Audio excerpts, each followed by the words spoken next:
বাবা গো, আমি কি করতে চাই, আমি তো খানায় কাবা তওয়াফ করতে চাই, কিন্তু মা তো বৃদ্ধ, মা তো একা একা হাঁটতে পারবে না, অচল।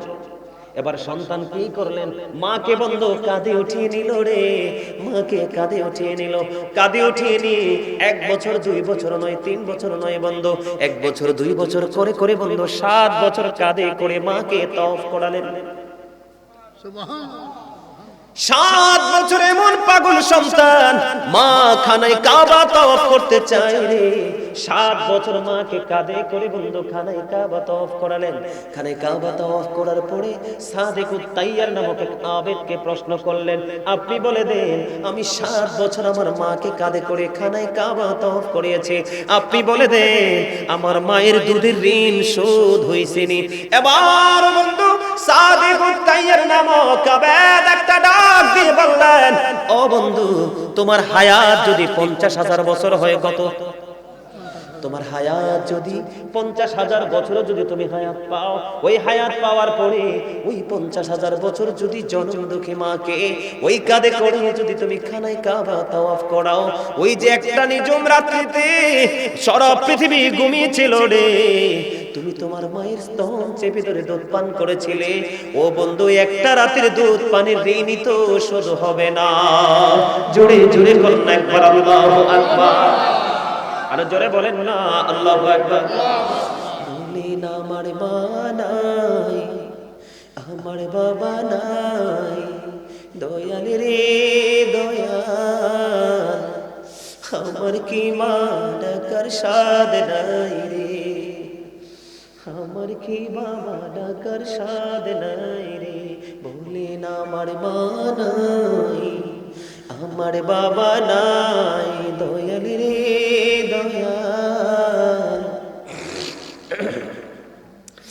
আমার কি মা ডাকার সাদ নাই রে।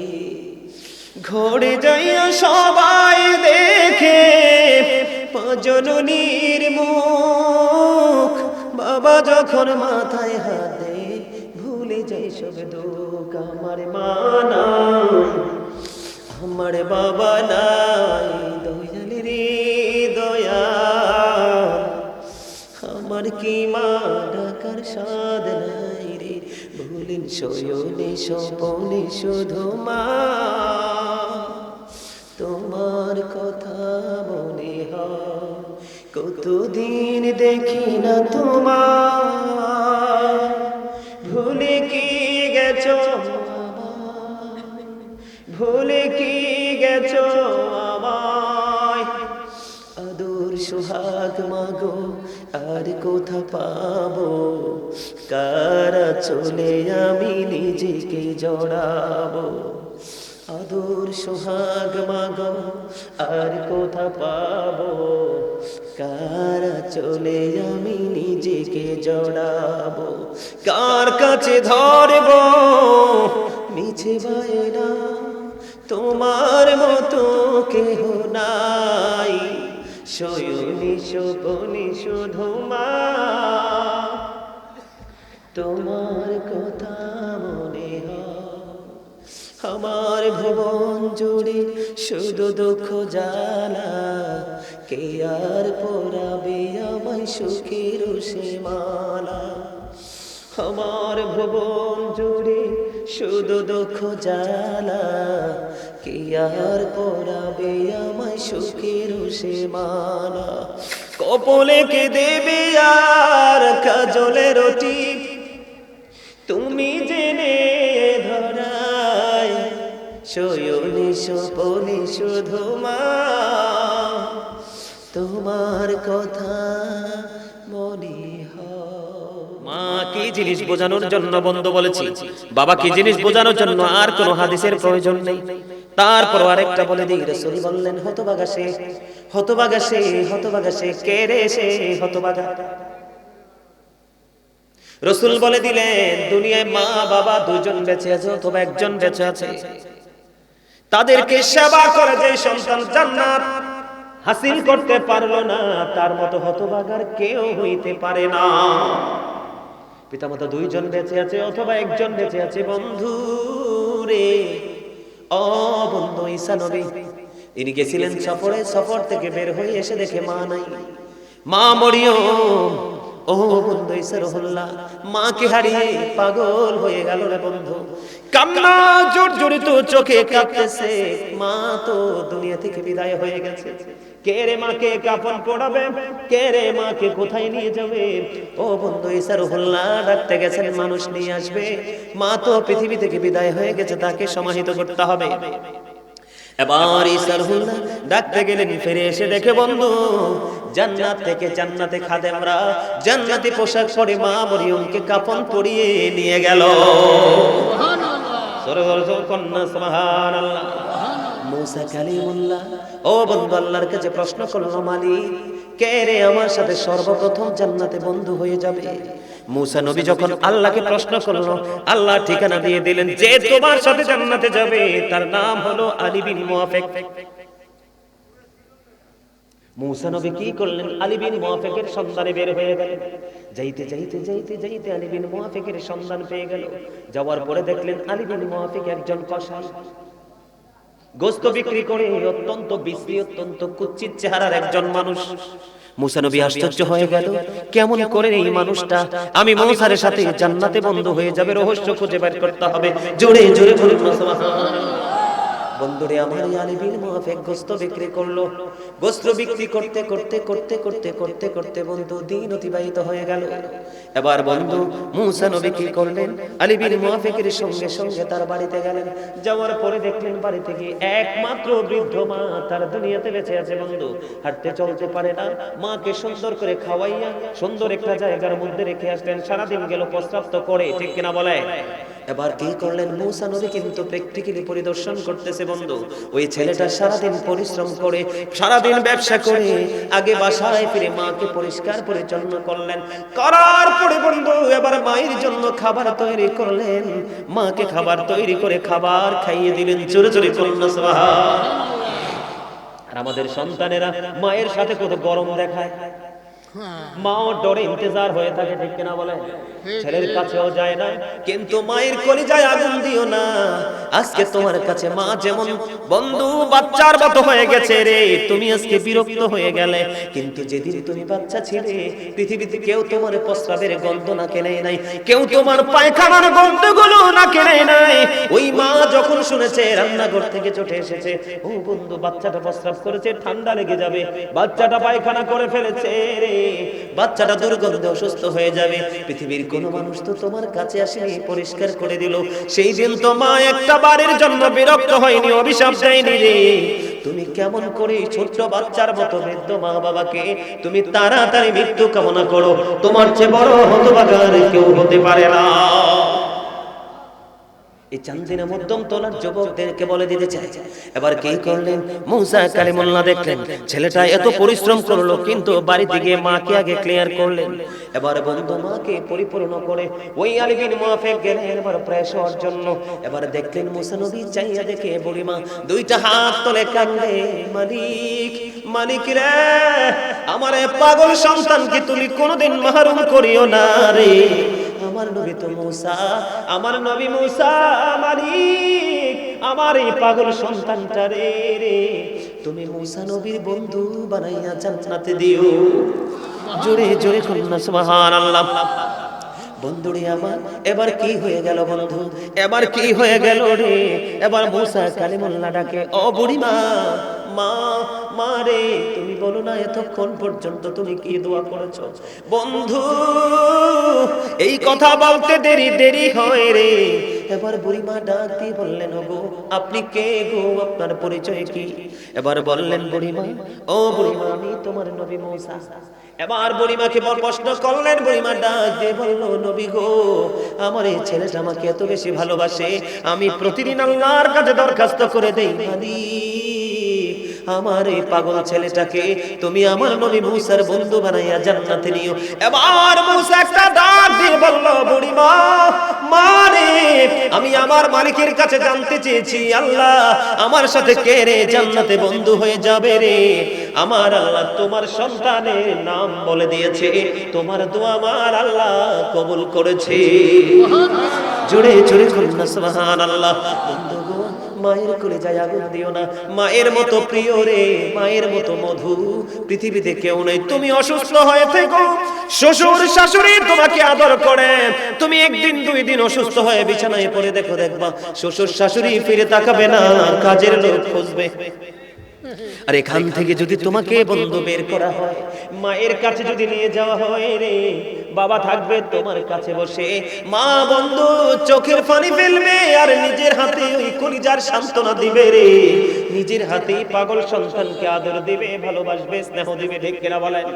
দুনিয়ার কোনো মানুষ কাছে আসতে দিবে না, বলবে ও দুনিয়ার মানুষ সবাই চলে যাও না আমার কাছ থেকে, কারণ আমি এই সন্তানটাকে 10 মাস 10 দিন পেটে ধরেছি, কলিজা ছেড়ে দুনিয়ায় বের করে এনেছি রে, এই সন্তানের সেবাটা আমি মাই করতে চাই।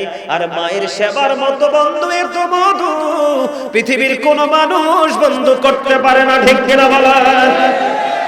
শুধু তাই নয় ও বন্ধু, তোমাদেরকে আরো আমি মেসেজ দিতে চাই। ওই যে জান্নাতের প্রেমময় খবর আমি তোমাদেরকে দিয়ে দিলাম, কথা বলেন না? করি না?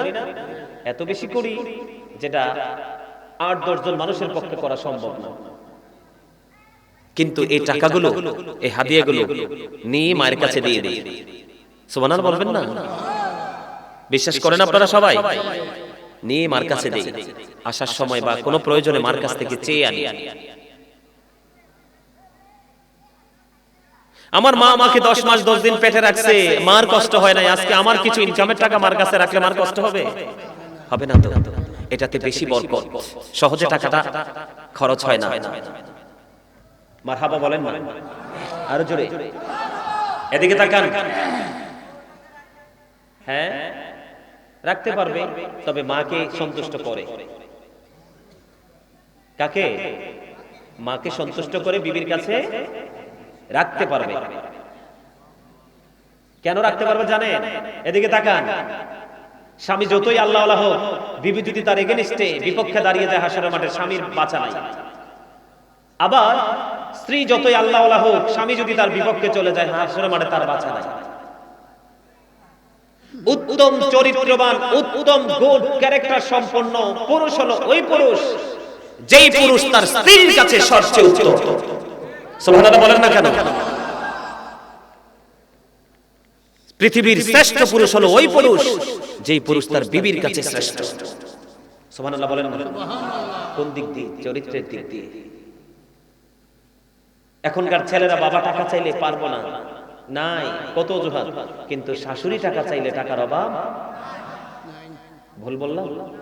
বাস্তব কথা না? শ্বশুর টাকা চাইলে জামাইয়ের কাছে অভাব নাই, কিন্তু মা বাবা চাইলে শুকিয়ে যায়, তাই না? সেই ক্ষেত্রে আমি একটা হাদিস শরীফ আপনাদেরকে শোনাই দেই। রাসূলের কাছে গেলেন একজন। এই ছেলেরা, এতক্ষণ তো তোমরা চমৎকার ছিলে, এখন আবার তোমাদের মধ্যে কেন পরিবর্তন আসলো? আমি আলোচনা শেষ করে দিচ্ছি। তোমাদেরকে মিন করে বলছি, ইয়াং ম্যানদেরকে। বাবা টাকা চাইলে বাবাকে না করা যাবে না। রাসূলের কাছে গেলেন একজন, খেয়াল করেন, এটা হাসির জিনিস না বাবা। রাসূলের কাছে গেলেন একজন, ইয়া রাসূলুল্লাহ, ইয়া হাবিবাল্লাহ, নবী গো, ও প্রাণের নবী, নবী, নবী গো, আমার বাবা, খেয়াল করেন, রাসূলের কাছে প্রশ্ন নিয়ে গেছে, রাসূল গো, আমার বাবা আমার উপার্জনের টাকাটা তিনি নিজের মতো করে খরচ করতে চায়। ইয়া রাসূলুল্লাহ, ইয়া হাবিবাল্লাহ, নবী গো, আমি কি করব? আমার রাসূল বললেন, তোমার উপার্জিত টাকা যদি তোমার বাবা নিজের মতো করে খরচ করতে চায়, খরচ করতেই থাকবে, বাবাকে বাধা দিতে পারবে না। ইয়া রাসূলুল্লাহ, কেন গো, কেন গো? আমার রাসূল বলে দিলেন, শুধু তোমার উপার্জিত অর্থ নয়, উপার্জিত টাকা নয়, তুমি নিজেও তোমার বাবার সম্পদ।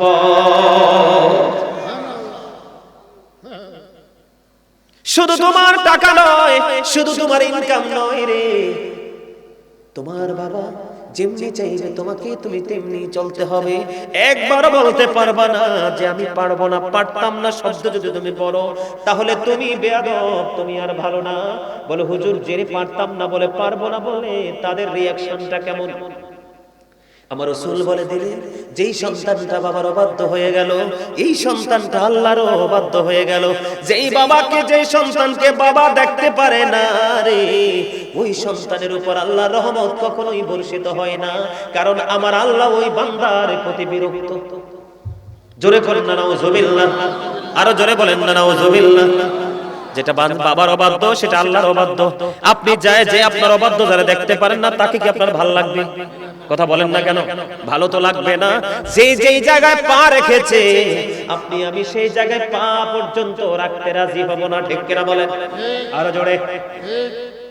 মজা বুঝতে পারছেন? এখনকার ছেলেরা মা বাবারে কষ্ট দেয়। এখন জান্নাতে যে যাইবেন, প্রেয়ার ইজ দ্য কি টু প্যারাডাইস। নামাজ হলো জান্নাতের চাবি, মিফতাহুল জান্নাতিস সালাত। নামাজ কি? কথা বলেন। এখন আপনি জান্নাতে যদি খুঁজে না পান, তালা পাইবেন কই? তালা যদি না পান, চাবি লাগাইবেন কই? হিসাব বুঝছেন? মানে বোঝানোর জন্য বলছি আপনাদেরকে সহজে। বাড়ি পাইলে রুম পাবো, রুম পাইলে দরজা পাবো, দরজা পাইলে তালা পাবো, তালা পাইলে চাবি লাগাবো, ঠিক কিনা বলেন? বলে হুজুর এখানে কেন আসলেন? যেহেতু জান্নাত নিয়ে আলোচনা করতেছে, এদিকে দেখান। বন্ধুরে আমার, ইন্নাল জান্নাতা তাহতা আকদামিল উম্মাহাতিকুম, তোমাদের মায়ের পায়ের নিচেই তোমাদের জান্নাত। Paradise of the child under the feet of the mother. মায়ের পায়ের নিচেই সন্তানের জান্নাত। সুবহানাল্লাহ বলেন, আরো জোরে। সেই মা বাবাকে মানতে হবে কি হবে না? We should obey our parents. আমাদের প্রত্যেকের উচিত পিতামাতাকে মান্য করা। আর পিতামাতার উচিত, every parent should take care their children very carefully. প্রত্যেকটা পিতামাতার উচিত তাদের সন্তানের দায়িত্ব যত্ন সহকারে পালন করা। আপনি যখন সন্তানের দায়িত্ব যথাযথভাবে পালন করবেন, এই সন্তান কিন্তু আপনি এখান থেকে ফিডব্যাকটা পাবেন। চুলবিহীন হবে, দাড়িবিহীন হবে। আপনি 100 বছরে মারা গেছেন, 30 থেকে 33 বছরের নওজোয়ান বানায় আপনাকে জান্নাতে ঢোকানো হবে। সেই দিন যদি একটা জান্নাতি 100 বার যদি একসাথে আলিঙ্গন করেন, ও বন্ধু, তার যৌবন বন্ধু কমবে না, যতই মিলবে ততই যৌবনের পাওয়ার বাড়তে থাকবে। জোরে বলুন সুবহানাল্লাহ। দুনিয়ার 2 দিনের যৌবন নিয়ে মানুষ কত নোংরামি করে কি করে না? কিন্তু ওই জায়গাটা তো প্রেমময় হবে বন্ধু। আমি আপনাদেরকে বলে দিতে চাই, জান্নাতীরা যা চাইবে তাই সেখানে বরাদ্দ আছে। সুবহানাল্লাহ বলেন না বন্ধুরে আমার? আমি আপনাদেরকে एग्जांपल দিয়ে দেই কেমন বরাদ্দ আছে বন্ধু। জান্নাতীদের জন্য জান্নাতের মধ্যে एग्जांपल 4টা নদী আছে। কয়টা? 4টা নহর আছে। একটা হলো পানির নদী, একটা হলো দুধের নদী, একটা হলো শরবতের নদী, আর একটা হলো মদির নদী। বন্ধু, জান্নাতি যেটা মন চায় সেটাই সে ভক্ষণ করবে রে। কতক্ষণ মধু পান করবে, কতক্ষণ শরবত পান করবে, কতক্ষণ পানি পান করবে, কতক্ষণ দুধ পান করবে বন্ধু, তার এনার্জির কোনো কমতি হবে না। সবচেয়ে বড় মজার খবর হলো গো, ও বন্ধু, তুমি যতই খাও, যতই পান করো, তোমার কোনো প্রস্রাব হবে না। জোরে জোরে বলেন না সুবহানাল্লাহ। সবুজ রঙের একটা পাখি আসবে জান্নাতের কাছে, সবুজ রঙের একটা পাখি চলে আসবে, এসে বলবে, রে জান্নাতি, তুমি কি আমাকে ভুনা করে ফ্রাই করে খেতে চাও? এবার জান্নাতি, ওই জান্নাতি আল্লাহর প্রিয় বান্দা, সে বলবে হ। বন্ধু, তাৎক্ষণিকভাবে ওই জান্নাতি, ওই সবুজ রঙের পাখি ভুনা হয়ে চলে আসবে, জান্নাতে খেয়ে যাবে, অত্যন্ত সুইটেবল হবে। সেই দিন বন্ধু বাজার করবে মানুষ, আর বাজারে বেচবে হলো ফেরেশতারা। সুবহানাল্লাহ বলেন না? আপনি দামেন জান্নাতে, আপনার খাদেম হবে ফেরেশতারা। জোরে করুন না সুবহানাল্লাহ। আজকে ফেরেশতাদেরকে সাক্ষী রেখে বন্ধু কোনো অন্যায় করা যাবে না, কোনো অপরাধ করা যাবে না। আপনি এত দামি, এত সৃষ্টি রে। ও বন্ধু, আমি আপনাদেরকে বলে দিতে চাই, আপনি যতই বক্ষণ করবেন, ঢেকুর আসবে, ঢেকুরের সাথে সেটা ফিনিশ হয়ে যাবে। আর যদি আমি উল্টো দিকে যাই, জাহান্নামী যারা রে, ও বন্ধু, তারা তো পাগল হয়ে যাবে, তারা তো পাগল হয়ে যাবে, তারা পানির তৃষ্ণা লাগবে, পাগল দেওয়ানা হয়ে যাবে। তাদের জন্য পানি বরাদ্দ আছে। এত উত্তপ্ত গরম পানি, আমার দিকে তাকান, এত উত্তপ্ত গরম পানি, ও বন্ধু, তাদের মাথার মধ্যে ঢেলে দেওয়া হবে।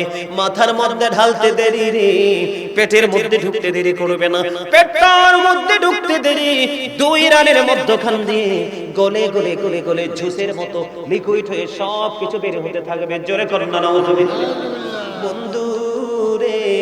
সেদিন মানুষগুলো শুধু কাঁদতে থাকবে, চিৎকার করতে থাকবে, হাহাকার করতে থাকবে। কারণ আমার আল্লাহ আগে বলে দিয়েছেন, ওয়াল্লাহু লা ইউহিব্বুজ জালিমিন, আল্লাহ জালেম অত্যাচারীকে পছন্দ করে না। আল্লাহ বলেছেন, ওমারিজ জালিমিনা মিন আনসার, জালেমরা যখন বিপদে পড়ে যায় আল্লাহ তাদের জন্য কোন ধরনের কোন সাহায্যের ব্যবস্থাও রাখে না। আমার আল্লাহ বলেছেন, ইন্নাল্লাহা লা ইয়াজলিমুন নাসা শাইআ ওয়ালাকিন্নান নাসা আনফুসাহুম ইয়াজলিমুন। আল্লাহ বলেছেন, আল্লাহ বান্দার উপর কোনো জুলুম করে না, অত্যাচার করে না, বান্দা নিজেই নিজের উপর অত্যাচার করে। জোরে জোরে বলুন নাউযুবিল্লাহ। আল্লাহ বান্দার উপর অত্যাচার করে না, বান্দা নিজেই নিজের উপর অত্যাচার করে। যারা অত্যাচারী আল্লাহ তাদেরকে পছন্দ করে না। আর যখন তারা বিপদে পড়ে যাবে রে, তাদের জন্য মালিক কোনো সাহায্যকারীও রাখে না।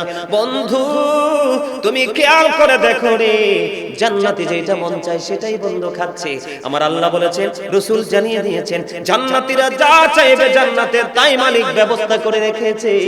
তবে জান্নাতীদের জন্য সবচেয়ে বড় নিয়ামত হলো মালিকের সাথে সরাসরি দেখা। জোরে জোরে করুন না সুবহানাল্লাহ। জান্নাতীরা একবার যখন আল্লাহ রাব্বুল আলামিনকে দেখতে পাবে বন্ধু, তখন জান্নাতের আর কোনো নিয়ামত তাদের কাছে নিয়ামত মনে হবে না। সবচেয়ে নিয়ামত মনে হবে তার মালিককে। আল্লাহ গো, ও মালিক, আমরা যেন তোমার প্রেমিক, তোমার আল্লাহওয়ালা, তোমার নবীওয়ালা বান্দাদের অন্তর্ভুক্ত হয়ে যেন আমরা জীবন যাপন করতে পারি। মালিক, আজকে অন্তর থেকে তোমার কাছে দরখাস্ত করিলাম, কবুল করে নাও। জোরে বলেন আমিন। আর জোরে বলেন না আমিন। আর বন্ধু, যিনি জাহান্নামী, গরম পানি তার মাথায় দেওয়া হলো, পেটের মধ্যে ঢুকে গেল, গলে গলে লিকুইড হয়ে সব বের হতে লাগলো, চিৎকার করতে লাগলো, আমার দিকে দেখেন না, ইয়ামুতু people will not die that day, সেদিন মানুষ আর মরতে পারবে না। আল্লাহ বলেছেন, ফিহা ওয়ালা ইয়াহইয়া, people will not be able to live that day, সেদিন মানুষগুলো আর বাঁচতে পারবে না। আল্লাহ বলেছেন, ওমা হুমান হাবিয়া গায়িবিন, people will not be able to escape that day, চাইলে মানুষ সেদিন সেখান থেকে আর পালাইতেও পারবে না। জোরে জোরে বলুন না নাউযুবিল্লাহ। আর যারা জান্নাতে যাবে বন্ধু, যারা কোথায় যাবে? যারা জান্নাতে যাবে রে, জান্নাত সম্পর্কে একটু খবর শোনার আর একটু দরকার আছে রে। সবচেয়ে বড় কথার খবর হলো বিসমিল্লাহির রহমানির রহিম।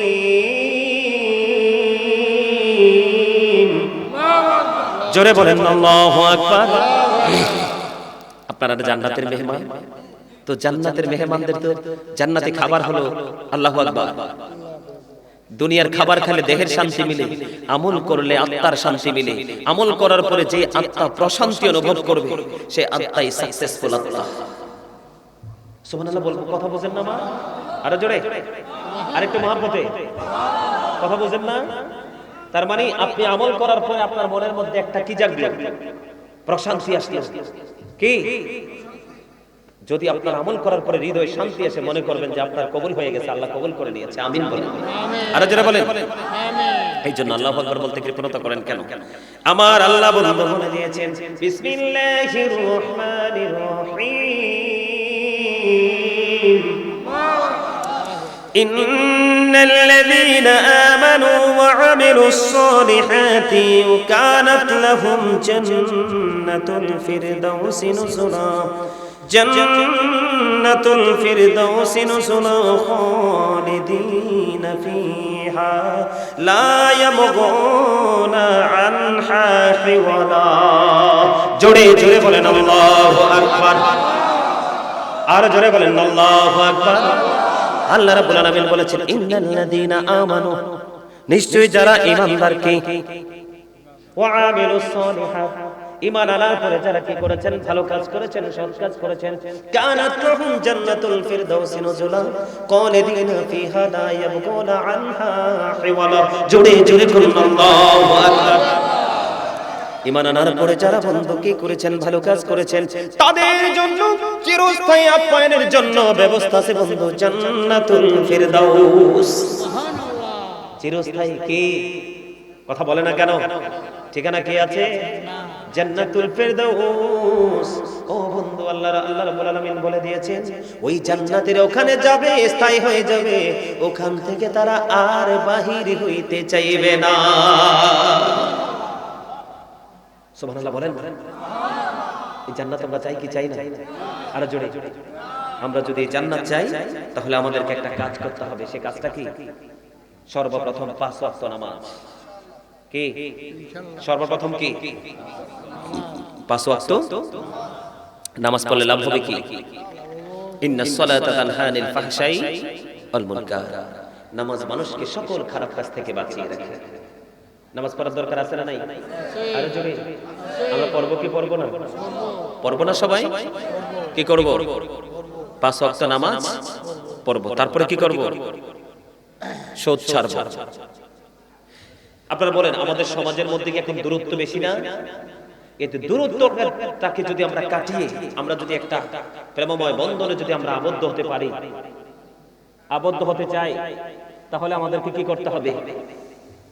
একজন মুসলমান আরেকজন মুসলমানকে দেখা মাত্র সালাম দিয়ে দিতে হবে।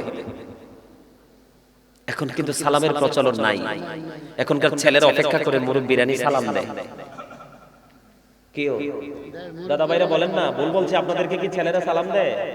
হয় দুই একজন যদি দেয়, তাহলে ম্যাক্সিমামই সালাম ছাড়া। কথা বলেন না কেন? ভুল বললাম? আপনি যদি সামাজিক বন্ধনে আবদ্ধ হতে চান, সালামের প্রচলন কি করতে হবে? বাড়াতে হবে। আরেকটা হলো, মানুষ যখন ইন্তেকাল করবে জানাজায় সবাইকে শরীক হতে হবে। দেখবেন একটা মানুষের জানাজায় গেলে তার এই মৃত্যু যে ডেড বডিটা, তার দেহটা দেখার পরে দেখবেন প্রত্যেকটা মানুষের মানসিকতার মধ্যে এক দারুণ পরিবর্তন চলে আসবে। আল্লাহ রে, এই মানুষটা তো আমাদের মাঝে কালকেও ছিল, আজকে চিরদিনের জন্য চলে গেল, আর তো তার সাথে দেখা হবে না। আমারও তো এই অবস্থা হতে পারে, পারে কি পারে না? সবাই মিলে যখন জানাজায় অংশগ্রহণ করবে, সবাই যখন ইমাম সাহেবের কথাগুলো শুনবেন, সবার মধ্যে অটোমেটিক্যালি একটা বন্ধন তৈরি হয়ে যাবে। ঠিক কিনা বলেন? কি করতে হবে? এই প্রচলন বাড়ি দিতে হবে। আর এখনকার মানুষ কিন্তু জানাজা দিয়ে চলে যায়, দাফনের কাছে যায় না। আরে ভাই, আপনি যেটা করছেন, আপনার ইন্তেকালের পরেও তো আপনার কবরে কেউ যাবে না। কারণ দিন যত যাচ্ছে দুনিয়া তত কঠিন হয়ে যাচ্ছে। ইসলামের আইন থেকে মানুষ তত দূরে সরে যাচ্ছে। কথা বলেন না কেন? আরেকটা হলো, কেউ যখন আপনাকে ডাকবে তার ডাকে সাড়া দিবেন। কেউ যখন বিপদে পড়বে তার বিপদ থেকে উদ্ধার করার চেষ্টা করবেন। কথা বুঝতে পারছেন? আরো জোরে। আমার কথা কি বুঝে আসে? বিশেষ করে এখনকার যুগে সবচেয়ে বড় বোঝা হলো ফ্যামিলির মধ্যে অসুস্থ মানুষগুলো, এর মধ্যে বাবা মা। কি ইনকাম করি না? কথা বলেন না? করি না? এত বেশি করি যেটা 8-10 জন মানুষের পক্ষে করা সম্ভব না। কিন্তু এই টাকাগুলো, এই হাদিয়াগুলো নিয়ে মায়ের কাছে দিয়ে দিই। সুবহানাল্লাহ বলবেন না? বিশ্বাস করেন আপনারা সবাই? নিয়ে মার কাছে দিই। আসার সময় বা কোনো প্রয়োজনে মার কাছ থেকে চেয়ে আনি। আমার মা আমাকে 10 মাস 10 দিন পেটে রাখছে, মার কষ্ট হয় নাই। আজকে আমার কিছু ইনকামের টাকা মার কাছে রাখলে মার কষ্ট হবে? হবে না তো। এটাতে বেশি বরকত, সহজে টাকাটা খরচ হয় না। মারহাবা বলেন না? আরো জোরে। এদিকে তাকান। হ্যাঁ, রাখতে পারবে, তবে মাকে সন্তুষ্ট করে। কাকে? মাকে সন্তুষ্ট করে বিবির কাছে রাখতে পারবে। কেন রাখতে পারবে জানেন? এদিকে তাকান। স্বামী যতই আল্লাহওয়ালা হোক, বিবি যদি তার এগেইনস্টে বিপক্ষে দাঁড়িয়ে যায় হাসরের মাঠে, স্বামীর বাঁচা নাই। আবার স্ত্রী যতই আল্লাহওয়ালা হোক, স্বামী যদি তার বিপক্ষে চলে যায় হাসরের মাঠে, তার বাঁচা নাই। উত্তম চরিত্রবান, উত্তম গুড ক্যারেক্টার সম্পন্ন পুরুষ হলো ওই পুরুষ যেই পুরুষ তার স্ত্রীর কাছে সবচেয়ে উত্তম। সুবহানাল্লাহ বলেন না কেন? পৃথিবীর শ্রেষ্ঠ পুরুষ হলো ওই পুরুষ যেই পুরুষ তার বিবির কাছে শ্রেষ্ঠ। সুবহানাল্লাহ বলেন না? কোন দিক দিয়ে? চরিত্রের দিক দিয়ে। এখনকার ছেলেরা বাবা টাকা চাইলে পারবো না, নাই, কত অজুহাত। কিন্তু শাশুড়ি টাকা চাইলে টাকার অভাব। ভুল বললাম? বাস্তব কথা না? শ্বশুর টাকা চাইলে জামাইয়ের কাছে অভাব নাই, কিন্তু মা বাবা চাইলে শুকিয়ে যায়, তাই না? সেই ক্ষেত্রে আমি একটা হাদিস শরীফ আপনাদেরকে শোনাই দেই। রাসূলের কাছে গেলেন একজন।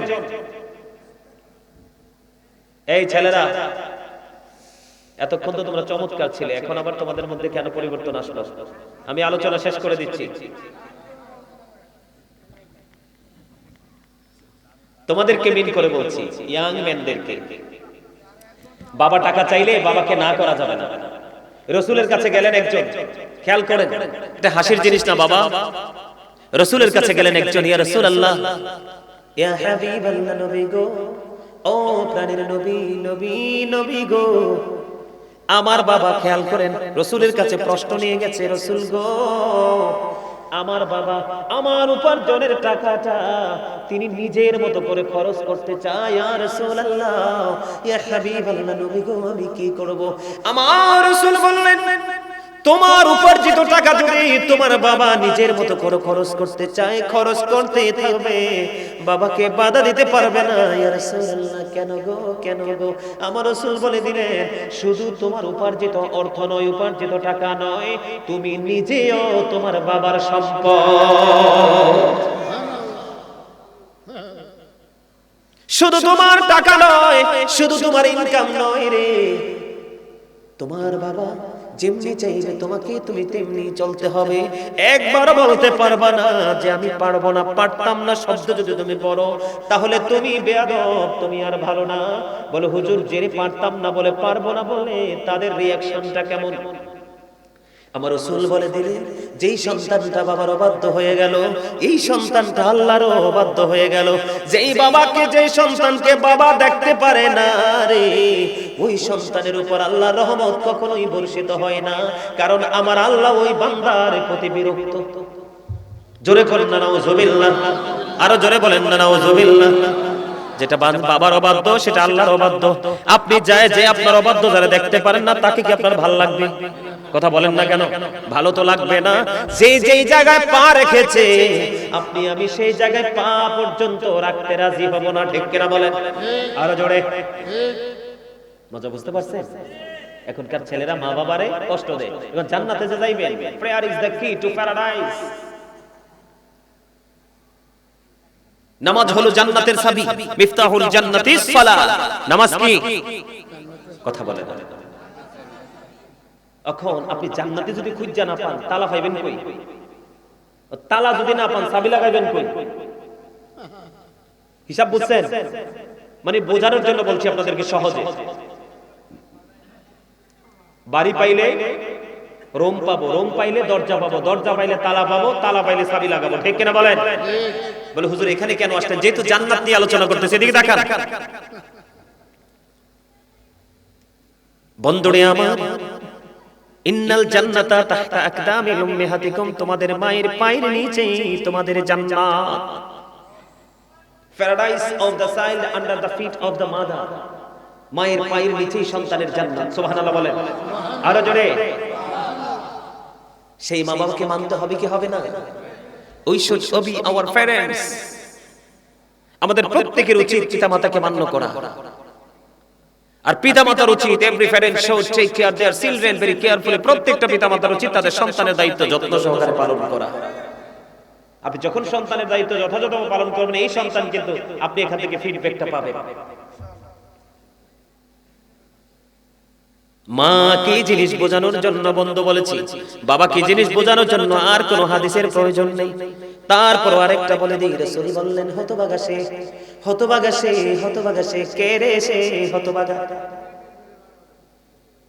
রাসূল বলে দিলেন, দুনিয়ায় মা বাবা দুজন বেঁচে আছে অথবা একজন বেঁচে আছে, তাদেরকে সেবা করে যে সন্তান জান্নাত হাসিল করতে পারলো না, তার মতো হতভাগার কেউ হইতে পারে না। পিতামাতা দুইজন বেঁচে আছে অথবা একজন বেঁচে আছে, বন্ধু রে, ও বন্ধু, ঈসা নবী তিনি গেছিলেন সফরে, সফর থেকে বের হয়ে এসে দেখে মা নাই, মা মরিয়ম, ও বন্ধু ঈসা রুহুল্লাহ, মাকে হারিয়ে পাগল হয়ে গেল রে বন্ধু। কান্না জর্জরিত চোখে কাঁদতেছে, মা তো দুনিয়া থেকে বিদায় হয়ে গেছে। কে রে মাকে কাফন পরাবে, কে রে মাকে কোথায় নিয়ে যাবে? ও বন্ধু ঈসা রুহুল্লাহ ডাকতে গেছেন, মানুষ নিয়ে আসবে, মা তো পৃথিবী থেকে বিদায় হয়ে গেছে, তাকে সমাহিত করতে হবে। এবার ঈসা রুহুল্লাহ ডাকতে গেলেন, ফিরে এসে দেখে বন্ধু জান্নাত থেকে জান্নাতে খাদেমরা জান্নাতি পোশাক পরে মা মরিয়মকে কাফন পরিয়ে নিয়ে গেল। জোরে জোরে কন্যা সুবহানাল্লাহ। মুসা কালিমুল্লাহ ও বন্ধু আল্লাহর কাছে প্রশ্ন করলো, মালিক কে রে আমার সাথে সর্বপ্রথম জান্নাতে বন্ধু হয়ে যাবে? মুসা নবী যখন আল্লাহকে প্রশ্ন করলো, আল্লাহ ঠিকানা দিয়ে দিলেন, যে তোমার সাথে জান্নাতে যাবে তার নাম হলো আলী বিন মুআফিক। মুসা নবী কি করলেন? আলী বিন মুআফিকের সন্ধানে বের হয়ে গেলেন। যাইতে যাইতে যাইতে যাইতে আলী বিন মুআফিকের সন্ধান পেয়ে গেল। যাওয়ার পরে দেখলেন আলী বিন মুআফিক একজন কসাই, গোশত বিক্রি করে অত্যন্ত বিশ্রী, অত্যন্ত কুৎসিত চেহারার একজন মানুষ। মুসা নবী আশ্চর্য হয়ে গেল, কেমন করে এই মানুষটা আমি মুসার সাথে জান্নাতে বন্ধু হয়ে যাবে? রহস্য খুঁজে বের করতে হবে। জোরে জোরে বলুন সুবহানাল্লাহ। বন্ধুরে আমার আলী বিন মুআফিক গোশত বিক্রি করলো। গোশত বিক্রি করতে করতে করতে করতে করতে করতে বন্ধু দিন অতিবাহিত হয়ে গেল। এবার বন্ধু মুসা নবী কি করলেন? আলী বিন মুআফিকের সঙ্গে সঙ্গে তার বাড়িতে গেলেন। যাওয়ার পরে দেখলেন বাড়িতে গিয়ে একমাত্র বৃদ্ধ মা তার দুনিয়াতে বেঁচে আছে। বন্ধু হাঁটতে চলতে পারে না, মাকে সুন্দর করে খাওয়াইয়া সুন্দর একটা জায়গার মধ্যে রেখে আসলেন। সারাদিন গেল প্রস্রাব তো করে, ঠিক কিনা বলে? এবার কি করলেন? মুসা নবী কিন্তু প্র্যাকটিক্যালি পরিদর্শন করতেছে বন্ধু। ওই ছেলেটা সারাদিন পরিশ্রম করে, সারাদিন ব্যবসা করে আগে বাসায় ফিরে মাকে পরিষ্কার পরিচ্ছন্ন করলেন। করার পরে বন্ধু এবার মায়ের জন্য খাবার তৈরি করলেন। মাকে খাবার তৈরি করে খাবার খাইয়ে দিলেন। জোরে জোরে করুন না সুবহানাল্লাহ। আর আমাদের সন্তানেরা মায়ের সাথে কত গরম দেখায়, মাও ডরে ইন্তজার হয়ে থাকে, ঠিক কিনা বলে? ছেলের কাছেও যায় না, কিন্তু মায়ের কলিজায় আগুন দিও না। আজকে তোমার কাছে মা যেমন বন্ধু বাচ্চার মতো হয়ে গেছে রে, তুমি আজকে বিরক্ত হয়ে গেলে, কিন্তু যেদিন তুমি বাচ্চা ছিলে পৃথিবীতে কেউ তোমার প্রস্রাবের গন্ধ না কেনে নাই, কেউ তোমার পায়খানার গন্ধগুলো না কেনে নাই। ওই মা যখন শুনেছে রান্নাঘর থেকে ছুটে এসেছে, ও বন্ধু বাচ্চাটা প্রস্রাব করেছে, ঠান্ডা লেগে যাবে, বাচ্চাটা পায়খানা করে ফেলেছে রে, বাচ্চাটা দুর্গন্ধে অসুস্থ হয়ে যাবে, পৃথিবীর কোন মানুষ তো তোমার কাছে আসেনি, পরিষ্কার করে দিল। সেই দিন তো মা একটা বারের জন্য বিরক্ত হয়নি, অভিশাপ দেয়নি রে। তুমি কেমন করে ছোট্ট বাচ্চার মতো বৃদ্ধ মা বাবাকে তুমি তাড়াতাড়ি মৃত্যু কামনা করো? তোমার চেয়ে বড় হতভাগা আর কেউ হতে পারে না। এই চান্দিনা মধ্যম তোলার যুবকদেরকে বলে দিতে চাই। এবার কি করলেন? মুসা কালিমুল্লাহ দেখলেন ছেলেটা এত পরিশ্রম করলো, কিন্তু বাড়িতে গিয়ে মাকে আগে ক্লিয়ার করলেন। এবার বন্ধু মাকে পরিপূর্ণ করে ওই আলী বিন মুআফিক গেলেন এবার প্রেস হওয়ার জন্য। এবার দেখলেন মুসা নবী চাইয়া দেখে বুড়িমা দুইটা হাত তোলে কান্দে, মালিক মালিক রে, আমার পাগল সন্তানকে তুমি কোনোদিন মাহরুম করিও না রে। আমার নবী তো মুসা, আমার নবী মুসা, মালিক আমার এই পাগল সন্তানটা রে রে তুমি মুসা নবীর বন্ধু বানাইয়া জান্নাতে দিও। জোরে জোরে কন্যা সুবহানাল্লাহ।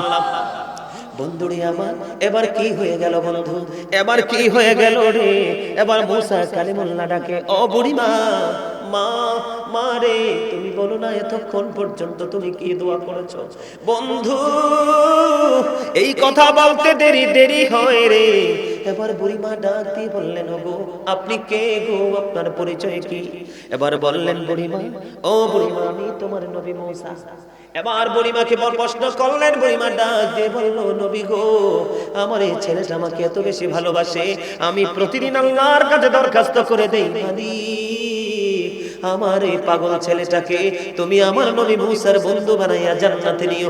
এবার মুসা একটা ডাক দিয়ে বলল, বুড়িমা মারে, আমি আমার মালিকের কাছে জানতে চেয়েছি, আল্লাহ আমার সাথে কে রে জান্নাতে বন্ধু হয়ে যাবে রে?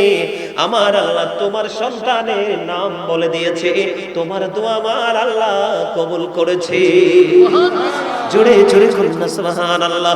বন্ধু গো মায়ের কলিজায় আগুন দিও না, মায়ের মতো প্রিয় রে, মায়ের মতো মধু পৃথিবীতে কেউ নেই। তুমি অসুস্থ হয়ে থেকো, শ্বশুর শাশুড়ি তোমাকে আদর করে, তুমি একদিন দুই দিন অসুস্থ হয়ে বিছানায় পড়ে দেখো, দেখবা শ্বশুর শাশুড়ি ফিরে তাকাবে না, কাজের লোক খুঁজবে।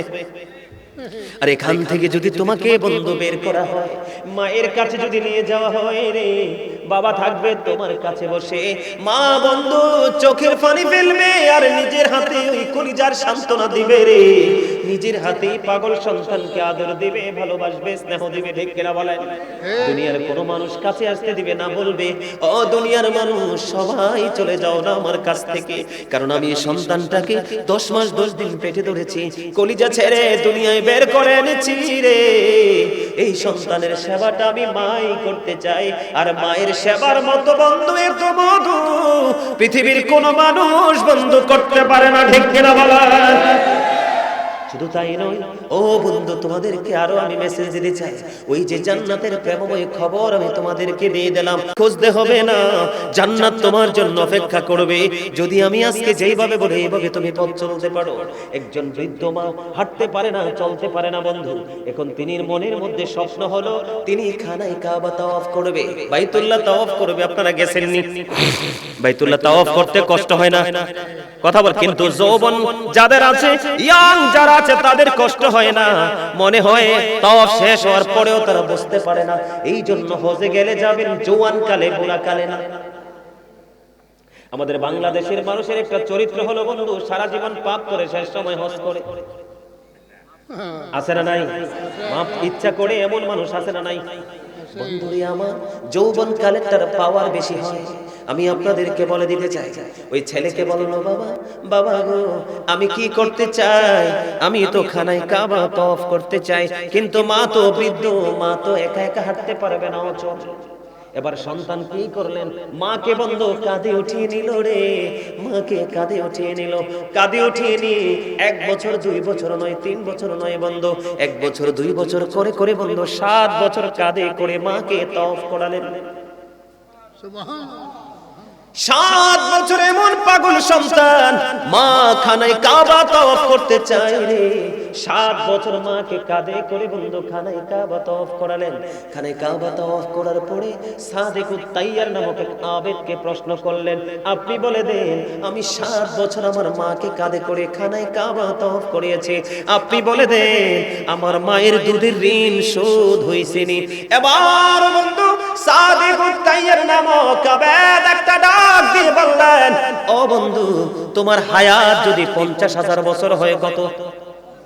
তোমার হায়াত যদি 50,000 বছর যদি তুমি হায়াত পাও, ওই হায়াত পাওয়ার পরে ওই 50,000 বছর যদি জন্ম দুঃখী মাকে ওই কাঁধে করে যদি তুমি খানায় কাবা তাওয়াফ করাও, ওই যে একটা নিঝুম রাত্রিতে সারা পৃথিবী ঘুমিয়েছিল রে, তুমি তোমার মায়ের স্তন চেপে ধরে দুধ পান করেছিলে, ও বন্ধু একটা রাতের দুধ পানির ঋণই তো শোধ হবে না। জোরে জোরে করুন না একবার আল্লাহু আকবার, আর জোরে বলেন না আল্লাহু আকবার। বলেন আমার মা নাই, আমার বাবা নাই, দয়াল রে দয়াল, আমার কি মা ডাকার স্বাদ নাই রে, আমার কি বাবা ডাকার স্বাদ নাই রে। বলেন আমার মা নাই, আমার বাবা নাই, দয়াল রে দয়াল, আমার কি মা ডাকার স্বাদ নাই রে।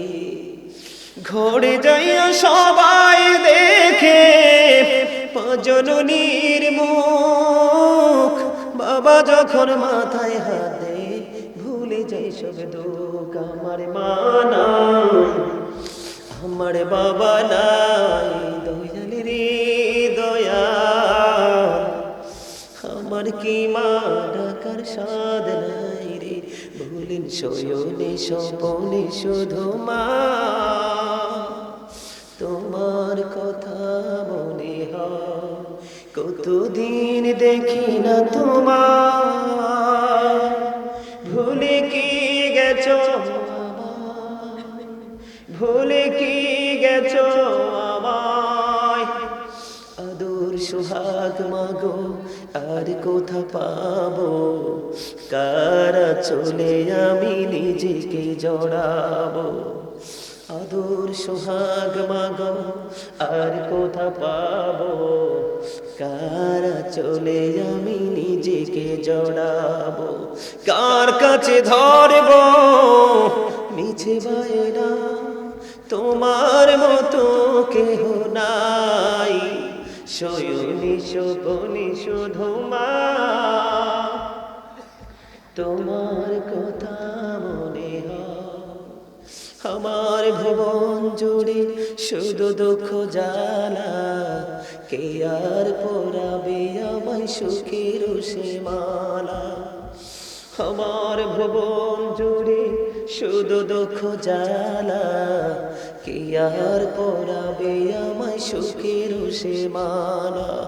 কপলে কে দেবে আর কাজলের টিপ, তুমি জেনে ধরায়, শয়নি স্বপনে শুধু মা তোমার কথা মনে হয়। মারহাবা বলেন না? যার মানাই, যার মানাই সে বুঝে পৃথিবী তার কাছে কত ছোট। ঠিক বলছি না? মায়ের আঁচলের মতো বড়, মায়ের আঁচলের মতো এত প্রশান্তিময় জায়গা, বাবার হাতের ছোঁয়া, এই দুটার মতো প্রেম মধুময় আর কিছুই। আপনি যতই নামাজ পড়েন, যতই রোজা রাখেন, যতই হজ করেন, মার সাথে বাবার সাথে সম্পর্ক ভালো না রাখলে আপনার জীবনে কখনোই নেয়ামত আপনি পাবেন না। সম্মানিত উপস্থিতি, আল্লাহ কি বলেছেন? ওয়া'বুদুল্লাহ ওয়া লা তুশরিকু বিহি শাইয়্যান ওয়া বিল ওয়ালিদাইনি ইহসানা। আল্লাহ বলেছেন তোমরা আল্লাহর ইবাদত করো, ওয়া লা তুশরিকু বিহি শাইয়্যান ওয়া বিল ওয়ালিদাইনি ইহসানা, ওয়া লা তুশরিকু বিহি শাইয়্যান, আল্লাহর সাথে কোনো কিছুকে শরীক করিও না। ওয়া বিল ওয়ালিদাইনি ইহসানা, মা বাবার সাথে উত্তম আচরণ করো, প্রেমময় আচরণ করো। জোরে করো না সুবহানাল্লাহ। আমার দিকে তাকান। অনেক আলোচনা হয়েছে, আর না, আমি আপনাদেরকে বলে দিই, আজকে থেকে মিথ্যা কথা বলবেন না। এদিকে তাকান, আলোচনা শেষ, এদিকে তাকান, কি করবেন না? মিথ্যা কথা বলবেন না। মিথ্যা যারা বলার অভ্যাস, যুবকদেরকে বলছি, যুবকদেরকে বলছি, এই তোমাদেরকে বলছি, কথা বলো না। আমার দিকে তাকান। মিথ্যা কথা বললে দুটো অভিশাপ আপনার জীবনে নেমে আসে। কয়টা? প্রথম অভিশাপ হলো আপনি মুনাফিক। যারা কথায় কথায় মিথ্যা বলে, মুনাফিকের একটা নমুনা হলো মিথ্যা বলা। আর সবচেয়ে বড় তাৎক্ষণিকভাবে আপনার আমার জীবনে যে অভিশাপ, যেই মানে কি বলবো, যে ভয়ঙ্কর অভিশাপটা আপনার আমার জীবনে নেমে আসবে তাৎক্ষণিকভাবে মিথ্যা বলার কারণে। আপনি আমি কিন্তু নিজের গায়ের জোরে কিন্তু ভালো থাকি না। আপনাকে আমাকে ভালো রাখার জন্য আমার মালিক আপনার আমাকে সেফটি দেওয়ার জন্য ফেরেশতাদেরকে নিয়োজিত করে দিয়েছেন। সুবহানাল্লাহ বলেন না কেন? আপনি যখন মিথ্যা বলতে থাকেন, কি বলতে থাকেন? মিথ্যা বলতে থাকেন, আপনার মুখ থেকে এত বেশি দুর্গন্ধ বের হয়, এত বেশি দুর্গন্ধ যেটা ফেরেশতারা সহ্য করতে পারে না। এই দুর্গন্ধের কারণে ফেরেশতারা আপনাকে ছেড়ে 1760 গজ দূরে চলে যায়। নাউজুবিল্লাহ বলেন। একটা মানুষের কাছ থেকে যখন তার সিকিউরিটি ফেরেশতা চলে যাবে, তখনই কিন্তু তার বিপদের সম্ভাবনা বেশি থাকে। তাহলে আমরা আজকে থেকে মিথ্যা, মিথ্যা হলো সকল পাপের মা, সকল পাপের প্রসূতি। যার কাছে মিথ্যা আছে মনে করবেন তার কাছে সব অপরাধ আছে। নাউজুবিল্লাহ বলেন। আমি আপনাদেরকে বলি মিথ্যা কাকে বলে। আমরা অনেকে কাল্পনিক গল্প বানিয়ে বলি না মানুষকে, বিশেষ করে আমাদের এই পবিত্র জায়গায় বসে অনেক বক্তা আছে। আজকে ওই ধরনের বক্তা যদি দাওয়াত দিতেন, মুরব্বীরা কিন্তু জায়গা পাইতেন না, ছেলেরা সবাই দখল করে নিতেন। কারণ ওখানে শিক্ষা নাই, মজা আছে। 2, 4, 5 মিনিটের জন্য মজা আছে। মনে রাখবেন, আপনি যদি এখানে এসে হাসেন তাহলে কাঁদবেন কোথায়? আপনি মসজিদে গিয়ে যদি হাসেন তাহলে কাঁদার জায়গা কোথায়? কি বলেন দাদা ভাই? কি বলেন? আপনি এখানে বসবেন তাকওয়া নিয়ে। আমার রাসূল বলেছেন, মানুষকে খুশি করার জন্য, মানুষের হৃদয়ে ধুলা দেওয়ার জন্য কাল্পনিক গল্প বানিয়ে যারা বলে। আমাদের দেশে আছে না, লাউ দিয়া, সই দিয়া, জিঙ্গা দিয়া, আম দিয়া, কত বক্তা আছে না ওয়াজ করে। আচ্ছা, আমরা কি এতই বোকা, আমরা কি এতই স্টুপিড যে আমরা কোরআন হাদিসের ভাষা বুঝি না? আজকে যে আমি আলোচনা করছি, আপনারা কি ভাষা বোঝেন নাই? আমি তো লাউ, সই, জিঙ্গা, কইটা, কাকরোল এগুলো তো আনতে হয় নাই। হইছে? কেন বললাম এই কথাটা? আপনাদেরকে বাঁচানোর জন্য। ইসলাম কিন্তু হাসির জিনিস না, তামাশার জিনিস না। রাসূল বলেছেন যে ব্যক্তি মানুষকে খুশি করার জন্য, মানুষের মনে ধোলা দেওয়ার জন্য কাল্পনিক গল্প বানিয়ে মানুষের হৃদয়ে আপনার হাসির জন্য ধোলাতল তৈরি করে দেয়, আল্লাহ রাসূল বলেছেন সেটাও মিথ্যাবাদী। নাউজুবিল্লাহ বলেন। তাহলে কাল্পনিক কোনো গল্প বানিয়ে বলা যাবে না। এই কারণে রাসূল বলেছেন মানুষ হাসতে হাসতে এমন অপরাধ করে মাশরিক থেকে মাগরিব পর্যন্ত অত পরিমাণ জায়গা জাহান্নামের দিকে এগিয়ে যায়। তার মানে পৃথিবীর এক প্রান্ত থেকে আরেক প্রান্ত পর্যন্ত যতটুকু রাস্তা, ততটুকু সময় পরিমাণ রাস্তা তারা জাহান্নামের দিকে এগিয়ে যায়। জোর জোর করে নাউযুবিল্লাহ। রাসূল আরো বলেছেন আমি আমার উম্মতগুলোকে বাঁচাই, ধরে ধরে বাঁচাতে চাই, কিন্তু আমার উম্মতগুলো আমার হাত ফসকে জাহান্নামে চলে যায়। নাউযুবিল্লাহ। আরো জোরে। তাহলে আমরা আজকে থেকে মিথ্যা বলবো না, পারবেন তো? আরো জোরে। মিথ্যা বলতে সত্য বলার অভ্যাস করতে হবে না? আমরা আজকে থেকে মিথ্যা কথা বলবো। এবার আসেন, জবান হেফাজত থাকবে, মিথ্যা থেকে দূরে থাকবেন, জিকির দিয়ে জবানকে তাজা করে রাখবেন। সুবহানাল্লাহ বলেন না? এবার আসেন, আমরা কখনো কারো হক মারব না, প্রত্যক্ষ হোক পরোক্ষ হোক, ডাইরেক্টলি হোক ইনডাইরেক্টলি হোক, আমরা কখনোই কারো হক নষ্ট করব না। বুঝতে পারছেন? কারণ এই জন্য করব না, আল্লাহ রাসূল বলেছেন লা তাকবালু সালাতুন বিগাইরি তুহুর ওয়ালা সাদাকাতিন মিন গুলুব। পবিত্রতা ছাড়া ইবাদত কবুল হয় না, হালাল টাকা না হইলে দানও কবুল হয় না। নাউজুবিল্লাহ বলেন। আজকে থেকে আমরা পরের হক, আল্লাহর কাছ থেকে আপনি মুক্তি পেয়ে যাবেন, কিন্তু বান্দার কাছ থেকে আপনি মুক্তি পেতে পারবেন না। বান্দার হক বান্দা যদি মাফ না করে, আল্লাহ কখনোই মাফ করবেন না। এদিকে তাকান, সবচেয়ে ভয়ঙ্কর, সবচেয়ে বেশি যে সেনসিটিভ যে বিষয়টা, এই বিষয়টাকে একদম সিনসিয়ারলি নিতে হবে আপনাদেরকে। আল্লাহ রাসূলের কাছে একটা মেসেজ আসলো, ইয়া রাসূলুল্লাহ, একজন ইন্তেকাল করছে, আপনি তার জানাজায় চলে আসেন, জানাজা পড়াতে চলে আসেন। নবীজিকে বলা হলো একজন ইন্তেকাল করেছে, জানাজা পড়াইতে রাসূল আছে, জানাজা পড়ানোর জন্য। তখন আমার রাসূল বললেন সে কি কারো কাছে ঋণগ্রস্ত আছে? রাসূল বলেছেন সে কি কারো কাছে ঋণী আছে? তখন রাসূলের কাছে খবর আসলো, ইয়া রাসূলুল্লাহ, জি, সে একটি দিরহাম ঋণ এখনো আছে তার, একজন তার কাছে পাবে। মাত্র কয় দিরহাম? ধরেন আমাদের দেশের একটা টাকা, কয় টাকা? একটি দিরহাম তার কাছে একজন পাবে। নবীজি তখন তাৎক্ষণিক উত্তর দিয়ে দিয়েছে, আমি নবীও যদি তার জানাজা পড়াই তাহলে তার কোনো উপকার হবে না। কেন হবে না? কারণ তার আত্মাটা আরেকজনের কাছে বন্দী। তার আত্মাটা কার কাছে বন্দী? আরেকজনের কাছে, কারণ সে তো এখনো ঋণগ্রস্ত। তখন হযরতে আবু কাতাদা রাদিয়াল্লাহু তাআলা আনহু তিনি বললেন, ইয়া রাসূলুল্লাহ, আমি তার ঋণটা পরিশোধ করার দায়িত্ব নিলাম। যখন দায়িত্ব নিলেন, পরে রাসূল এসে তার জানাজা পড়ালেন। সুবহানাল্লাহ বলেন না?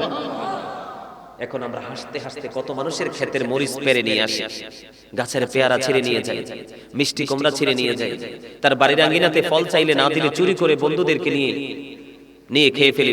কথা বলেন না? করি কি করি না? এই ঋণগুলো কিভাবে শোধ হবে? ও কম খাবে, কারণ জীবন তো এটা না, এটা তো পরীক্ষার হল। আপনি আমি এক্সাম দিচ্ছি, পরীক্ষা দিচ্ছি, আসল ফায়সালা তো হবে কোথায়? ওপারে। হালাল উপার্জন করবেন, অন্যের হক খাওয়া থেকে দূরে থাকবেন, মিথ্যা বলা থেকে কি করবেন? দূরে থাকবেন। পরের হক থেকে যে বেঁচে থাকতে পারবে তার জান্নাত হবে অতীব সহজ। সুবহানাল্লাহ বলেন। ভালোবেসে, অনেক বেশি ভালোবেসে যদি কেউ আপনাকে এক কাপ চা খাওয়াতে চায়, তাহলে দোকানে চা খেতে যাবেন, লোভে পড়ে যাবেন না। কারণ এমন তো হতে পারে সে আপনার সাথে চলে, চোখের দেখায় সে চক্ষু লজ্জা আপনাকে ডাকছে, হতে পারে না? একজন ডাকলেই কিন্তু তার ঘরে যে খাওয়া যাবে না। কথা কি বুঝতে পারছেন? সম্মানিত উপস্থিতি, আর যে আলোচনা করলাম, মা বাবাকে কষ্ট দেওয়া,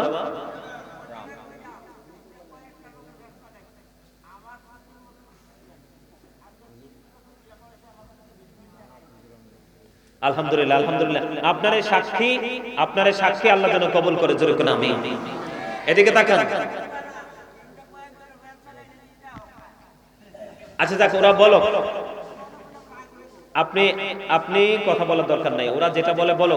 ওরা যদি আপনার বিরুদ্ধে, আমি বলি, ওরা যদি আপনার বিরুদ্ধে, আমি আমার কথা শুনেন, উনি কিন্তু আমাকে আরেকটা পয়েন্ট কিন্তু দাঁড় করাই দিছে। এখন আমার দিকে তাকান, আমি কি বলি। একজন মানুষ একটা কথা বলেনি, কিন্তু আপনি তার বিরুদ্ধে এই মিথ্যাটা রটিয়ে দিলেন। এটা কি হলো? মিথ্যা। এটা কি হলো? সে কিন্তু এটা করেনি, আপনি তার বিরুদ্ধে মিথ্যাটা ছড়িয়ে দিলেন, এটা হলো কি মিথ্যা। আর একটা কাজ সে করেছে বা একটা কথা বলেছে, এটা আরেকজন শুনলে কষ্ট পাবে, আপনি সেটা তার কাছ থেকে শুনে এখানে তার কাছে না বলে আরেকজনের কাছে গিয়ে বলে দিলেন, সেটা হলো গীবত। সেটা হলো কি গীবত। খেয়াল করছেন? মানে আপনি করেন নাই, আপনাকে নিয়ে এটা করা হয়েছে, এটা হলো কি অপবাদ, মিথ্যা। তো মিথ্যা বললে কি হয়? কি হয়? আরে বাবা, ওয়াজ না করলাম, মহাপাপ তো সোজা কথা, মহাপাপ জানলে আবার মিথ্যা কথা কোন কেন? কথা বুঝেন নাই? আপনি তো জানেন মিথ্যা বলা মহাপাপ, এরপরে কি মিথ্যা বলা কি বাদ দিছেন নি? আপনি আছেন চান্দিনা মধ্যমতলা, আপনি কোন আছেন বড় গোবিন্দপুর, এটা কি মিথ্যা না? আজকে থেকে মিথ্যা বলা মহাপাপ, এটা বলবেন না। আজকে থেকে মিথ্যা বললে আপনি মনে করবেন, বলে গাজী সাহেব বলে গেছে, যিনি মিথ্যা বলে তার মুখ থেকে এত বেশি দুর্গন্ধ হয়, ফেরেশতারা বিরক্ত হয়ে তাকে ছেড়ে 1760 গজ দূরে অবস্থান করে। জোরে কর নাউজুবিল্লাহ। আজকে থেকে এটা মনে রাখবেন। মহাপাপ তো সারা জীবন মনে রাখছেন, পরিবর্তন তো আসতে পারেন নাই। আমার কথা বুঝতে পারছেন? আর দ্বিতীয়ত হলো মুনাফিক, মিথ্যাবাদী হলো মুনাফিক। মুনাফিকের ঠিকানা জাহান্নামের একবারে নিকৃষ্ট জায়গা। নাউজুবিল্লাহ বলে। কি হলো? আপনি কিন্তু বলেন নাই, আপনার বিরুদ্ধে ওঠানো হয়েছে, এটা মিথ্যা অপবাদ। আর বলেছেন আপনার অনুপস্থিতিতে ঝগড়া লাগানোর জন্য বাহিরে বলা হলো, এটা হলো গীবত। কে গীবত করলে কি হয় একটু কি বলবো? এখন কিন্তু আমাদের দেশের এই চা দোকানগুলো হচ্ছে মিনি সংসদ। ওমা বললাম কি মাস্টার সাহেব, মিনি সংসদ না? ওখানে দেখবেন কার বাড়িতে কার ঘরে সকাল থেকে বিকাল, এক সপ্তাহ তো আরেক সপ্তাহ পর্যন্ত কি হয়েছে সব আলোচনা হয়। আর ওখানে তো আলোচনা হয় না, ম্যাক্সিমামই সমালোচনা হয়। ওটা কিন্তু আলোচনার জায়গা না, আলোচনার জায়গা হলো এগুলো, ওটা হলো সমালোচনার জায়গা। আর সমালোচনা মানেই তো পাপ, আর পাপ মানেই তো জাহান্নাম। আল্লাহ রাসূল একদিন এদিকে তাকান, আল্লাহ রাসূল হাদিস শরীফ আসছে, আল্লাহ রাসূল একদিন সাহাবায়ে কেরামদেরকে নিয়ে দাঁড়িয়ে রইলেন। হঠাৎ করে বাতাসের মতো ভেসে আসলেন এত দুর্গন্ধ। রাসূল এবার সাহাবায়ে কেরামকে প্রশ্ন করলেন, তোমরা কি বলতে পারবে দুর্গন্ধটা কিসের? এখন ওরা উত্তর দিল আল্লাহ এবং আল্লাহর হাবিব ভালো জানে। তখন রাসূল বললেন, এই দুর্গন্ধটা আসছে, ওই বাতাসটা আসছে, ওই এক লোক আরেকজনের গীবত করতেছে, এই জন্য তার থেকে দুর্গন্ধ ছড়াচ্ছে। জোরে করে নাউজুবিল্লাহ। আরে ভাই, আমরা দুর্গন্ধ কোনটা বুঝি না, সুঘ্রাণ কোনটা বুঝি না। আপনি বলেন গীবতের দ্বারা কি আপনার সমাজে কি দুর্গন্ধ ছড়ায় না? বলে হুজুর দুর্গন্ধটা কেমন? একজনের সাথে কি আরেকজনের মানে বিরোধ সৃষ্টি হয় না, দূরত্ব সৃষ্টি হয় না, মারামারি হয় না, মামলা হয় না? তো এটা কি হলো? শুধু একটা কথার কারণে। এই সম্পর্কে আল্লাহ বলেছেন, ফিতনাতু আশাদ্দু মিনাল কাতল। সমাজের মধ্যে, জাতির মধ্যে যারা ফিতনা লাগাবে তারা হত্যার চেয়ে বড় অপরাধী। জোরে করে নাউজুবিল্লাহ। আরো জোরে। হত্যার চেয়ে বড় জঘন্য অপরাধ হলো সমাজের মধ্যে ফিতনা। আর এই ফিতনাটা তৈরি হয় গীবতের মাধ্যমে। এখন আসেন আরেকটা হলো আপনি যেটা করছেন, আমি এটা আপনাকে সামনাসামনি বলে দিলাম, এটাকে বলা হয় গালি। এটা কি? আপনি যেটা করছেন সামনে বলে দিলাম, এটা গালি। আপনার অনুপস্থিতিতে বললাম, এটা গীবত। আপনি করেন নাই, আরেকজনের কাছে মিথ্যা উঠিয়ে দিলাম, মিথ্যা অপবাদ। নাউজুবিল্লাহ বলে। কাল হাশরের ময়দানে আপনি যার গীবত করেছেন, আল্লাহ রাব্বুল আলামিন বলবে, তুমি তাকে সামনে এনে দেওয়া হবে, তার গোশত খাও। আরে কি যে যন্ত্রণা! গোশত খেতে হবে, বাঁচতে পারবে না, মরতে পারবে না, পালাইতেও পারবে না। গোশত খেতে থাকবে আর মুখটাকে ভেঙচাতে থাকবে। এত যন্ত্রণাদায়ক হবে পরিবেশ। গীবত বড় ভয়ঙ্কর জিনিস। আর কাউকে কখনো সম্মান করতে না পারলে অসম্মান কখনো করবেন না। আর যদি সে কোনো অন্যায় করে থাকে, সমালোচনার মাধ্যমে তাকে শুধরানোর চেষ্টা করবে। কথা বুঝতে পারছেন? তাহলে আমরা কি করব না? মিথ্যা বলবো না, গীবত করব না, পরের হক খাবো না, 5 ওয়াক্ত নামাজ পড়ব। বিশেষ করে আপনাদের মধ্যমতলাতে সুদ খায়নি কেউ? আছে? সুদ কম না? আচ্ছা, যা কম হোক আর বেশি হোক, সুদ কখনোই হালাল নয়, এটা ভয়ঙ্কর হারাম। টাকায় যদি টাকা বাচ্চা দেয় তাইলে এটাই সুদ। টাকায় কি দেয়? মানুষ বাচ্চা দেয় না, গরু ছাগল বাচ্চা দেয় না, পশু পাখি বাচ্চা দেয় না? ঠিক যেই টাকাটা বাচ্চা দেয় ওই টাকাটাই হারাম। নাউজুবিল্লাহ বলে হুজুর গরু আপনি সবটাকে হারাম বলে দিলেন। না, সবটাকে বলিনি। আপনারা এই এলাকায় কি ফসল হয় না? আপনারা ফসল করেন না? এদিকে তাকান, সোজা একটা হিসাব বলে দেই শেষ সময়। ধরেন আপনার এলাকায় একজন মানুষ 5 কানি জমিন করে। কয় কানি? 5 কানি। আপনারা কানি বলেন না, আমরাও কানি বলি। 5 কানি জমিন করে, কিন্তু সে কৃষক, ফার্মার, ফরম্যান, গরিব। এখন তার তো 5 কানি জমিন করতে টাকা লাগবে। আপনি কিন্তু রিচ ম্যান, ধনী মানুষ। তে আসছে আপনার কাছে চলে আসলো, ভাই আপনি আমাকে 5,000 টাকা দেন অথবা 10,000 টাকা দেন। তখন আপনি কি করলেন? তাকে ফসল উৎপাদনের জন্য 10,000 টাকা দিয়ে দিলেন। কি করে দিলেন? 10,000 টাকা। কথাটা বোঝেন? কি দিলেন? কতদিন আগে? 3 মাস আগে। মিনিমাম 3 মাস লাগে ফসল উঠতে, লাগে না? 3 মাস আগে আপনি 10,000 টাকা দিলেন। যখন সোনালী ফসল কাটা হবে, যখন আমাদের এখন অগ্রহণ মাসের ফসল কিন্তু কাটা হচ্ছে না? তো যখন ফসলটা কাটা হবে, কাটার পরে যে কৃষককে আপনি 10,000 টাকা দিচ্ছেন, 10,000 টাকা আনতে পারবেন না। ওই সময় ধানের যে দাম থাকে, ওই 10,000 টাকার হিসাবে 10 মণ হোক, 15 মণ হোক, 20 মণ হোক ধান আপনি নিয়ে আসবেন। তাহলে এটা সুদ হবে না। বুঝতে পারছেন? এখন কি এটা করে 50,000 টাকা দেয়, দিয়েছে না হাতে 10,000 টাকা রেখে দেয়। ঠিক ঠিক। নাউজুবিল্লাহ কোন? আরো জোরে এই দেখছান তো, যেই লোকটা টাকা লাগায় ওই লোকটার লগে কিন্তু 3-4 জন থাকে। ওমা কথা কয় না দাদা ভাই, থাকে না?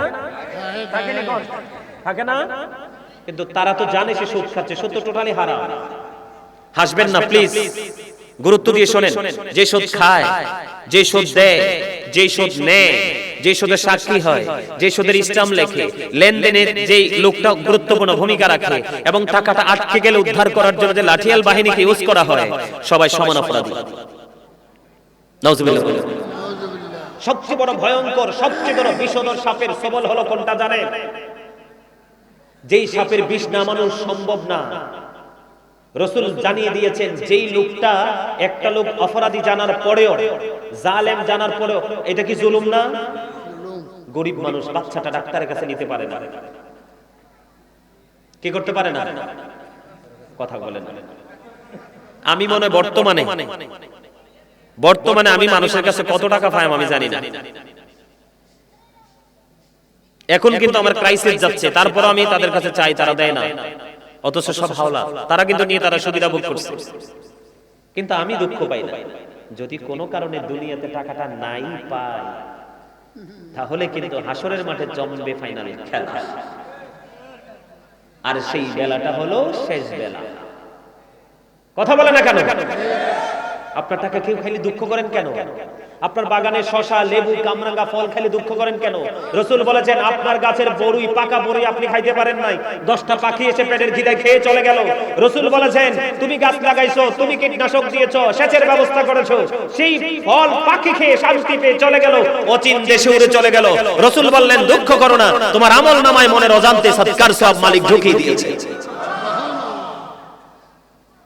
আপনার পুকুর থেকে একটা মানুষ 2টা মাছ ধরে নিয়ে গেল, আপনি 10 জন বসাইয়া তাকে চোর সাব্যস্ত করে আপনি সাজা দেন। যদি এটা না করে তাকে ডাক দিয়ে বলতেন যে, ভাই তুমি কেন মাছ নিয়েছো? আমার বাড়িতে মেহমান আসছে, গরিব মানুষ, মাছ পাইছে নিয়ে গেছে, যাও যাও নিয়ে যাও, খাইয়ে দাও। রাসূল বললেন, তোমার এই উদার মানসিকতার কারণে তোমার মত তার সাথে আজকে হয়ে যাবে তার কাছে তুমি তার জীবনের শ্রেষ্ঠ মানুষ। আর সে তোমাকে কিছু দিতে হবে না। আমার রাসূল বলে দিয়েছেন, তোমার আমল নামায় যেটা তোমার ফিউচারে বেশি প্রয়োজন, নেক সদকার সব সেই পরিমাণ দিয়ে দিই। সুবহানাল্লাহ বলেন আরো জোরে। আমার কথা বুঝতে পারছেন? যেটা বলতেছিলাম, বিষাক্ত সবল যেটাকে বলা হয়। আমার রাসূল বললেন, তুমি জানো লোকটা জালেম, গরিবের রক্ত চষে নিচ্ছে, তারপরেও তুমি তাকে সমর্থন দিচ্ছ বাজারের দিন 1 কেজি মাছের জন্য অথবা একটা জামার জন্য। চাচা আপনারা কি বিরক্ত হন? হ্যাঁ, তাহলে কথা কই না, কারণ কথা কইলে আমার কাছে মনে হয় যে আমার বিরুদ্ধে কিছু হইতেছে, মানে আমার বিরুদ্ধে মানে আমার ওয়াজের বিরুদ্ধে আর কি। কথা বলেন না? হ্যাঁ, কথাটা মন দিয়ে শোনেন। জোরা বুড়া নাই, জোয়ান নাই, একজন সুদখোরকে আপনি সাপোর্ট দিলেন, সোজা কথা, জানেন সে সুদ খায়। আমার রাসূল বললেন, তুমি যেদিন থেকে জেনে বুঝে একজন অপরাধী সুদখোরকে তুমি সাপোর্ট দিয়েছো, সেদিন থেকে তুমি আর মুসলমান নাই। দুনিয়ার মানুষ জানবে তুমি মুসলমান, আল্লাহ আল্লাহ রাসূলের কাছে তুমি মুসলমান থেকে খারিজ হয়ে গেছো, কারণ একজন মুসলমান হয়ে আরেকজন মুসলমানের রক্ত অবৈধভাবে চষে নিচ্ছ। একটা গরিব, তার শেষ সম্বল হলো রিকশা, টাকা দিতে পারে না, তুমি তার রিজিকটা পর্যন্ত কেড়ে নিয়েছো। কথা বলেন না কেন? ঠিক এজন্য ডক্টর আল্লামা ইকবাল বলেছেন, খোদা প্রাপ্তির পথ রয়েছে লোকানো, রয়েছে মানব সেবার মাঝে, পাবো না কোথাকে আল খেলনা তাসবিহ আর যায় নামাজে। নামাজ পড়লাম, রোজা করলাম, হজ করলাম, যাকাত দিলাম, তাসবিহ নিলাম, জানাজা নিলাম, দাড়ি রাখলাম, জুব্বা পরলাম, পাগড়ি পরলাম, সবই করলাম, কিন্তু মানুষকে ভালোবাসতে পারলাম না। আল্লামা শেখ সাদী আল্লামা ইকবাল বলে দিয়েছেন যে তুমি কখনোই আল্লাহর দিদার পর্যন্ত যাইতে পারবা না। আল্লাহকে পেতে হলে সৃষ্টিকে ভালোবাসো, সেই ভালোবাসার মধ্যে মালিককে খোঁজো, অটো পেয়ে যাবে। আপনি রহমত পাবেন কোত্থেকে? ডায়াবেটিস হবে না কেন? আল্লাহ রাসূল বলে দিয়েছেন, যখন মানুষ ওজনে কম দিবে, ন্যায় বিচার থেকে দূরে সরে যাবে, মানুষকে ঠকাতে থাকবে, তখন পৃথিবীতে ঘন ঘন আসমানি গজব আসবে, নতুন নতুন রোগ পৃথিবীতে ছড়াবে, যেই রোগ তো তোমরা কোনোদিন, রোগের নাম তোমরা না, তোমাদের পূর্বপুরুষরাও কোনোদিন শুনে নাই। এই রোগ করোনা কি আসে নাই? করোনা কি আসে নাই? কথা বলেন। এই আপনারা কি খেয়াল করছেন, কোন bus station, CNG station, rail station, local কোন প্লেসে কোন লোকাল মানুষ মারা যায় নাই করোনাতে? যতগুলো মানুষ গেছে প্রত্যেকটা মানুষ ধনী মানুষ। কারণ the rich are not always happy, ধনীরা সব সময় সুখী নয়, কারণ লোকগুলো যদিও পৃথিবীর দৃষ্টিকোণ থেকে ধনী কিন্তু ক্যারেক্টারলেস। দুনিয়ার সবাই জানে সে ধনী, কিন্তু সে চরিত্রহীন। আজকের সমাজ, আজকের জাতি, এলাকার মধ্যে এত বিপর্যয়ের কারণ হলো সমাজের প্রভাবশালী মানুষ। প্রভাবশালী মানুষগুলো যদি গরিব নিয়ে ভাবতো, আজকের এই বাংলাদেশ সত্যিকারের সোনার